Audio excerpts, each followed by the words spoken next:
Bonjour! Oula, aujourd'hui j'ai un putain de truc de dingue pour vous, mais plutôt que le dire, je vais vous le montrer.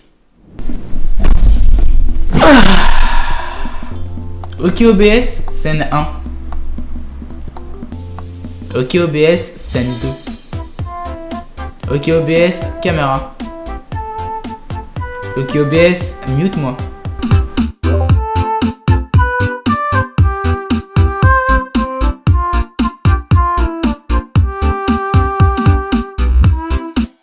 Ok OBS, scène 1.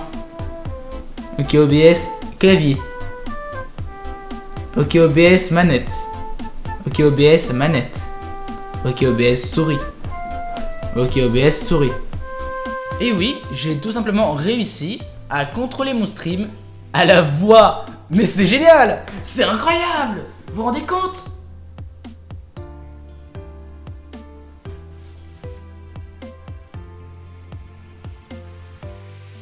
Mais pour pouvoir parler de quelque chose, il va falloir déjà que je vous explique, puisque tout le monde ne sait pas ce que c'est qu'un stream. Un stream, c'est tout simplement un direct sur internet. Souvent, ça sera avec un streamer qui affichera sa webcam. Vous pouvez vous abonner, follow, etc. Et ça sera sur un jeu. Ça, c'est le stream et c'est les conditions dans lesquelles j'étais. Le problème d'un stream, c'est que c'est quelque chose qu'on ne peut pas prévoir à l'avance. Contrairement à une vidéo, rien n'est préenregistré et vous allez devoir tout préparer à l'avance pour que ça soit parfait. C'est pour ça que sur OBS, il y a des scènes différentes. Les scènes, c'est en gros un petit montage où tu peux mettre telle image à tel endroit, telle vidéo à tel endroit, etc. Et ça permet de prévoir différentes situations. Par exemple, imaginons que je veuille montrer ma tête. J'aurai une scène où il y aura que ma tête et un petit fond. Si je veux jouer à un jeu vidéo, il y aura le jeu et moi en plus petit. Si je veux faire une pause, il y aura un écran de pause, etc. Vous avez compris le principe. Mais le problème de ça, c'est qu'il faut aller sur OBS, cliquer pour changer de scène, et c'est chiant. Ou alors, on utilise un raccourci clavier, ça fonctionne, mais les raccourcis clavier, on s'en souvient jamais. Ça, ce sont les problèmes auxquels les streamers se confrontent. Ils achètent souvent des Stream Deck. Ils sont en gros des boutons avec un écran dessus qui permettent de faire certains effets, aller sur certaines scènes. Bref, c'est un petit peu comme des boutons personnalisables. Sauf que un Stream Deck, ça coûte 150 €. Et 150 € pour avoir 9 boutons, j'exagère un petit peu bien sûr, c'est beaucoup trop. Il y a quelques jours, je suis tombé sur la chaîne de Zero Absolute Gaming. Je mettrai son lien dans la description. Et en gros, il présentait comment est-ce qu'on peut utiliser la reconnaissance vocale pour pouvoir contrôler son stream. En gros, en disant un mot ou une phrase, on peut faire soit un clic de souris, soit bouger sa souris, ou soit faire un raccourci clavier. Et là, vous le sentez peut-être venir. Alors je savais déjà qu'on pouvait faire ça et qu'on pouvait transformer ce qu'on dit en des raccourcis clavier, sauf que j'y avais pas du tout pensé. Et effectivement, c'est quelque chose de juste génial, mais déjà il faut que je vous explique le principe de la reconnaissance vocale. La reconnaissance vocale, le principe est relativement simple. Le micro va capter du son par l'utilisateur et en gros, le logiciel de reconnaissance vocale va analyser le son que produit l'utilisateur et va comparer si les ondes sonores sont identiques par rapport à une bibliothèque qu'il a en mémoire et si les bibliothèques correspondent, si l'onde produite par l'utilisateur est le même que la bibliothèque qu'il a, on peut savoir ce que l'utilisateur a dit. Je me rends compte très facilement pendant que je fais le montage de mes vidéos, si je dis plusieurs fois la même chose, l'onde audio sera quasiment le même. Et c'est ce principe que utilise la reconnaissance vocale. Il faut savoir qu'il y a une reconnaissance vocale sur Windows, puisque oui, Cortana peut fonctionner avec la reconnaissance vocale. Sauf que personne n'utilise Cortana, donc on s'en bat les steaks. L'avantage, c'est que Windows, enfin Microsoft, propose un logiciel de reconnaissance vocale dans Windows qui s'améliore assez facilement et est très ergonomique, et ainsi n'importe quel logiciel en théorie peut l'utiliser. Là, c'est le cas de VoiceAttack qui propose d'utiliser ce logiciel pour pouvoir faire sa reconnaissance vocale. Ce n'est pas compliqué, je vais vous expliquer. D'abord, il faut télécharger et installer VoiceAttack, qui est un logiciel gratuit, mais qui a aussi une version premium. En gros, la version gratuite permet d'avoir 20 commandes vocales gratuitement et un seul profil, ce qui est largement assez pour ce qu'on a besoin.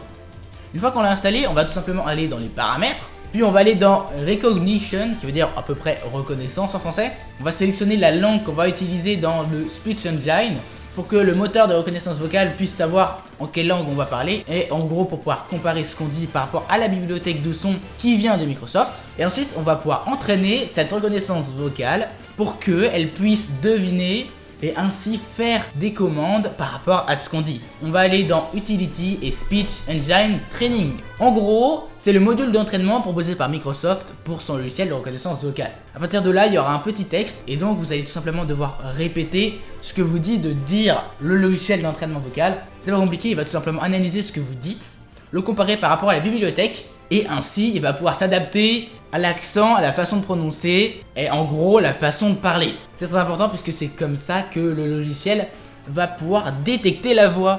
Et l'énorme avantage de ça, c'est que plus on le fera, plus le logiciel sera performant. Si vous voulez des chiffres, la première fois je l'ai fait avec le micro de ma webcam, c'était dégueulasse, ne cherchez pas. J'avais à peu près 50% de précision. C'est-à-dire qu'une fois sur deux, le logiciel ne comprenait pas, ce qui est un petit peu énervant. Au bout de la troisième fois, ça prend entre 3 et 5 minutes à peu près, j'avais une précision d'à peu près 90%. C'est énorme. Bon, apparemment en stream, j'avais plutôt une précision de 70%, on va savoir pourquoi. Ensuite, ce qu'on va faire, c'est qu'on va créer notre première commande qui va permettre de transmettre ce qu'on dit en une commande compréhensible par l'ordinateur. On va aller sur Edit Profile, puis on va tout simplement cliquer sur New Command qui, comme son nom l'indique, sert à rajouter une commande. Une fois qu'on a appuyé sur ce bouton, il y a une nouvelle interface qui apparaît. Et en haut dans New Command, on va remplacer par rapport à ce qu'on va dire. Dans mon cas, ça va être OK OBS quelque chose. Donc OK OBS mute-moi. OK OBS scène 1, OK OBS scène 2, etc. etc. C'est quand vous direz cette phrase ou ce mot que le logiciel va exécuter la commande ou ce que vous lui dites de faire. Donc en gros, vous allez écrire ce que vous avez besoin. Pour l'instant, on va utiliser qu'uniquement l'option When I Say, quand je dis, puisque c'est le but principal d'un logiciel de reconnaissance vocale. On peut aussi faire quand je presse cette clé, quand je presse ce bouton, ou quand j'appuie sur ma souris, ça permettrait d'exécuter autre chose. Mais dans cette vidéo, on va pas s'y intéresser, puisque c'est quelque chose de somme toute classique. En bas, on peut voir toutes les actions que peut faire le logiciel quand on va prononcer tel mot ou telle phrase. Nous, ce qui nous intéresse, c'est le keypress, c'est-à-dire on va exécuter une commande qui sera sur le clavier par exemple.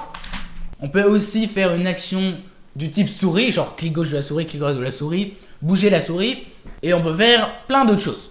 Une fois qu'on a appuyé sur keypress, il suffit tout simplement d'appuyer sur les touches qu'on a besoin pour que le raccourci soit enregistré. Par exemple, j'ai l'habitude d'avoir des raccourcis un petit peu compliqués avec CTRL, ALT et un chiffre. Comme ça, c'est quelque chose qu'on va jamais faire. Donc j'appuie tout simplement sur CTRL, sur Alt et sur un chiffre. Voilà, votre sélection de boutons sur le clavier est prête. Aussi, on peut voir en bas l'option pour la reconnaissance vocale. On peut choisir que la commande s'exécute qu'uniquement si on dit que le mot tout seul, ou alors la phrase tout seul, ou alors que ce soit au logiciel de détecter dans chaque chose que vous dites si vous avez dit la bonne sélection de mots. Alors évidemment, on va sélectionner cette dernière option, puisqu'on ne veut pas avoir à s'arrêter 5 secondes pour pouvoir dire le mot qu'on a besoin, pour ensuite re-attendre 5 secondes pour que le logiciel fasse la commande. On veut que ça soit instantané et que ça fonctionne à tous les coups. Donc on va tout simplement sélectionner Continue Speech, qu'on peut traduire par quand tu parles en continu, quand tu dis des choses tout le temps. Et on peut aussi faire d'autres options que je ne montrerai pas dans cette vidéo puisque je ne le connais pas et puis ça ne nous intéresserait pas dans notre cas. Une fois qu'on a fait ça, on a simplement appuyé sur Appli, autrement dit appliquer les modifications. Et voilà, quand vous allez dire le mot que vous avez choisi, le logiciel va faire un raccourci. Non seulement on peut faire plusieurs choses en même temps grâce au raccourci. En effet, dans beaucoup de logiciels, même quasiment tous les logiciels, on peut assigner des raccourcis clavier. En gros, si vous appuyez à ces boutons dans un ordre précis, ça va faire telle action. C'est le principe de base. Ce qui veut dire qu'avec notre logiciel de reconnaissance vocale, on peut tout simplement faire une action à notre ordinateur sans avoir à la faire nous-mêmes. Par exemple, je peux demander à mon ordinateur de me mute sur Discord et sur OBS, de changer de scène et de couper la caméra pour les situations les plus désespérées.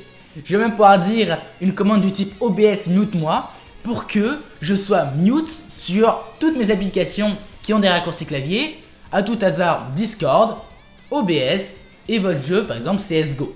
Ça a énormément d'aspects positifs. Le principal avantage de ça, c'est que on peut tout simplement faire des choses à notre ordinateur sans avoir à faire Alt-Tab. Puisque quand on est en plein écran sur un jeu vidéo et qu'on veut aller sur une autre application, il va falloir faire Alt-Tab, c'est-à-dire le raccourci qui permet de changer d'application. Le problème de cette Alt-Tab, c'est que avec l'API Vulkan par exemple, le jeu crashera si vous êtes en temps de chargement. Avec n'importe quelle carte graphique, il y a de petites chances que votre PC ou votre jeu crash. Et il y aura tout le temps un temps de chargement à chaque fois que vous changerez de fenêtre. Et c'est un petit peu dommage puisque ça voudrait dire que pour pouvoir faire une scène, on va devoir changer d'application, avoir un temps de chargement et avoir un risque que notre application crash. C'est pas du tout ce qu'on veut. Deuxième avantage aussi, je sais pas pourquoi je l'ai noté comme ça, mais c'est beaucoup trop stylé. Non mais imaginez, vous n'avez même pas besoin d'utiliser vos mains, vous avez juste besoin de parler pour que le logiciel comprenne ce que vous dites et réponde à ce que vous dites. Ça permet de faire énormément de choses, on en parlera un tout petit peu plus tard, mais c'est tout simplement stylé. Ça permet de gagner du temps puisque pas besoin de chercher ses raccourcis clavier. Ça permet d'optimiser son temps en faisant telle action quand on dit telle chose, etc. etc. Ça permet de faire des effets stylés au bon moment. Par exemple, si vous dites une insulte, si vous dites quelque chose, par exemple, c'était sûr en fait, il y a quelque chose qui pourra apparaître, par exemple une vidéo qui spawn ou ce genre de truc. Ça permet d'être très créatif. Par exemple, si vous dites un mot qui pourrait être banni Twitch, par exemple simp, PogChamp, ce genre de truc, ça permettrait peut-être d'éviter de vous faire bannir en censurant ce que vous dites, ou alors de mettre une réaction rigolote, un mème, un gif, je sais pas. Tout ça permet, comme j'ai déjà dit il y a 10 secondes et j'ai l'impression de me répéter tout le temps, d'être très créatif. Et aussi, dernier point, mais je vais y rester que quelques secondes puisque j'en ai déjà parlé. L'énorme avantage, c'est que la reconnaissance vocale s'améliore au fur et à mesure que vous faites les entraînements de Windows. Alors, les points négatifs, il y en a quelques-uns quand même. D'abord, c'est chiant pour ceux avec qui on parle, puisqu'on doit dire pas mal de commandes ou de phrases, etc. Et ça peut arriver de passer 10 secondes à répéter des commandes en boucle, et donc c'est tout simplement chiant pour les gens avec lesquels on est en vocal. Donc pensez à eux et n'utilisez pas trop souvent non plus. Ou alors, faites comme moi, programmez pour que dans le logiciel, quand vous dites une certaine phrase, ça vous mute sur Discord et sur OBS, et ça vous permettra de dire des phrases et des commandes en boucle. Personnellement, quand je dis OK OBS, mute-moi, ça va me mute sur Discord et sur OBS et va me laisser tranquille pour quelques temps. Deuxième point négatif, ça ne fonctionne pas à tous les coups. C'est normal et je sais pas pourquoi, ça fonctionne encore moins en stream. Peut-être parce que j'ai une autre façon de parler en stream, peut-être parce que je dis d'autres choses, je sais pas. J'ai l'impression d'avoir 90% de précision quand je parle normalement, mais que en stream j'ai 60 ou 70% de chance que ma commande s'exécute, c'est complètement bizarre. Et le problème de ça, c'est que ça réduit votre crédibilité. Parce que je vous rassure, parler une minute dans le vide en disant des commandes pour que ça ne fonctionne pas, on dirait juste que vous êtes complètement fou. Mais bon, le ridicule ne tue pas apparemment, donc c'est pas un défaut si grave que ça. Dernier défaut qui n'est pas un si gros défaut en soi, il faut bien choisir ses raccourcis, sinon vous allez activer des choses au hasard. Par exemple, moi j'ai utilisé les chiffres, mais quand je regarde une vidéo YouTube, si vous appuyez sur 1, la vidéo va se jouer à 10% de sa durée totale. Si vous appuyez sur 5, ça va passer directement à la moitié de la vidéo. Bref, il y a de bonnes chances que votre raccourci active autre chose en même temps. C'est pour ça que je vous recommande d'utiliser le plus de touches possible en même temps. Par exemple, à tout hasard, CTRL gauche, Alt greu, puis ensuite la lettre que vous avez besoin. Et là, il n'y a quasiment aucune chance qu'il y ait un raccourci identique à celui-là. Conclusion, c'est quelque chose de très créatif qui permet de faire plein de choses et qui ouvre la possibilité dans énormément de domaines différents. Si vous avez un petit peu ou même beaucoup d'imagination, vous pouvez vous rendre compte que ça a énormément de possibilités différentes, que ça peut servir pour beaucoup de choses et que ça peut beaucoup vous aider. En plus, c'est quelque chose qui n'est pas si dur que ça, il faut tout simplement installer Voice Attack et parler un minimum anglais, mais c'est tout. C'est quelque chose de relativement intuitif, même si évidemment il faut avoir un minimum de base. Traduction, c'est très pratique pour les streamers puisque on peut tout simplement changer de scène très facilement, faire tel effet, rajouter des réactions, c'est juste incroyable. Par contre, pour monsieur tout le monde, ça sera pas forcément ultra utile. Ça permet uniquement de faire des raccourcis clavier. Et donc, il faut que votre logiciel ait énormément de raccourcis clavier. Par exemple, dans OBS, il y a 7 icônes qui permettent de régler 7 choses différentes. Dans les paramètres, bien sûr. Et une de ces icônes est consacrée exclusivement aux raccourcis clavier. Il y a énormément de raccourcis clavier sur OBS. Chaque raccourci clavier dépend d'une scène en spécificité. Chaque objet peut avoir des effets particuliers. Bref, c'est très pratique et c'est très complet. Par exemple, Discord propose pas mal de raccourcis clavier, mais pas énormément. Et pour les jeux, il n'y a pas beaucoup de raccourcis clavier différents possibles. Bref, j'espère que cette vidéo vous aura plu.